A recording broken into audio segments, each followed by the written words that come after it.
Hello అందరికి. ఎవరింట్లో అయినా సరే ఉదయాన్నే టీనో, కాఫీనో తాగడం అలవాటుంటుంది గదా! మా ఇంట్లో గూడా అంతే. చాలా వరకు నేను టీనే పెడతాను. అందుకనేసి ఇక్కడ పాలు తీసుకుంటున్నాను. మీలో చాలా మంది చూడని పచ్చి పాల మీద మీగడ చూపిస్తాను చూడండి. మేము ఊర్లో ఉంటాం గాబట్టి మంచి పాలు దొరుకుతాయి. అలా ముందరికొచ్చింది చూడండి తెట్టులాగా అది పచ్చి పాల మీద మీగడ.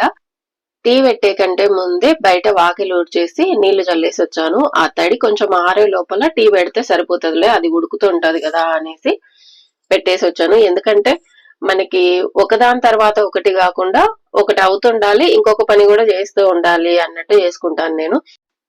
ఎందుకంటే ఉదయాన్నే హ్యాపీగా చిరాకు లేకుండా స్టార్ట్ అయిందనుకోండి, ఆ మూడ్ అలాగే కంటిన్యూ అవుతుంది. హ్యాపీ మూడ్ తో అలాగే పనులన్నీ చకచకా చేసుకోవాలనిపిస్తది.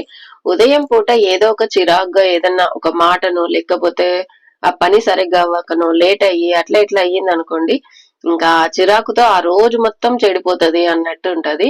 నాకైతే అట్లనే అయితది. అందుకే పొద్దునీడి అసలు ఎలాంటి డిస్టర్బెన్స్ లేకుండా మంచిగా చేసుకుంటాను నేను. ఇంకా ఈ కుక్క పిల్లలు కొంచెం అన్నం పెడుతుంటే ఇంక అవి పొద్దున్న లేచినాల నుంచి మాకేంటి మాకేంటి అన్నట్టే తిరుగుతా ఉన్నాయి.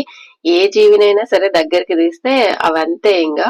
ఈ రోజు ముగ్గైతే ఇది నేను చేసిన గిరకలతోనే వేశాను. మీకు ఎలా అనిపించిందో చెప్పండి.